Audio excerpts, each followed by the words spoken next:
क्षेत्र देखें तो नक्सली बहुत ज़्यादा है सर। नक्सली जो क्षेत्र है, खास करके जहाँ पर नक्सली क्षेत्र है वहाँ पर झारखंड का विकास में थोड़ा रुकावट तो आ ही रहा है सर। इसके बारे में आपका क्या राय है? इसके बारे में मैं ये कहना चाहूँगा कि कौन है नक्सली और इसकी उत्पत्ति कैसे होती है।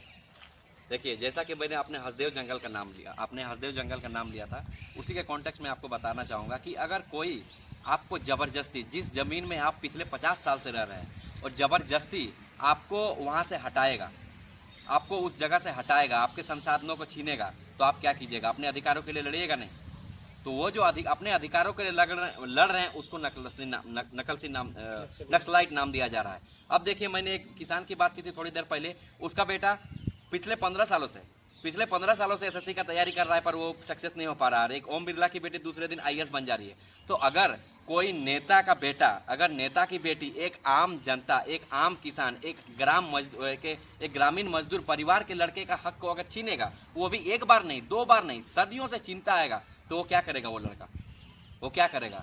आपका कहना कहीं ना कहीं अपने अधिकारों के लिए लड़ेगा, कहीं ना कहीं हथियारों के उठाएगा। जैसे आपने प्रोटेस्ट की बात की, जैसे अभी पेपर लीक हो गया था, तो पेपर लीक होने के बाद कितने सारे लड़के वहाँ पर प्रोटेस्ट करने के लिए गए, तो अपने अधिकारों के लिए गए थे। तो अधिकारों के लिए लड़ने जब गए, तो उनको अगर जेल में डाल दिया जाएगा तो वो क्या करेंगे?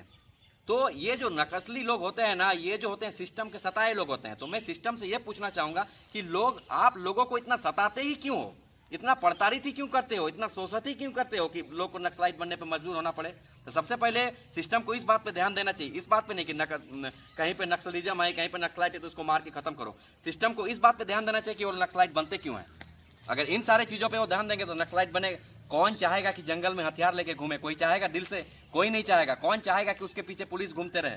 कोई नहीं चाहेगा। और एक बात बताइए, जब ये सरकार और नक्सलाइट का जो लड़ाई होता है, इसमें मरता कौन है? या तो मरता है पुलिस वाला, या तो मरता है नक्सलाइट। नक्सलाइट भी क्या है? आस पड़ोस का ही है, और पुलिस वाला क्या है? हमारे ही आस पड़ोस का है। कभी आपने सुना है कि कोई सिस्टम का बड़ा आदमी मरा है? तो मैं नक्सलाइट का जो जन्म होता है, इसमें पूरा दोष सिस्टम को देना चाहूँगा कि सिस्टम ने इतना लोगों को मचोड़ के रख दिया है, इतना निचोड़ के रख दिया है कि लोगों को मजबूरन हथियार उठाना पड़ रहा है। और वो खुशी से हथियार नहीं उठा रहे हैं, वो बहुत मजबूरी में हथियार उठा रहे हैं। तो सिस्टम को इन सारे बातों पर ध्यान देना चाहिए, सोचना चाहिए कि नक्सलिज्म का उत्पत्ति ही ना हो, उसका जनरेशन ही ना हो।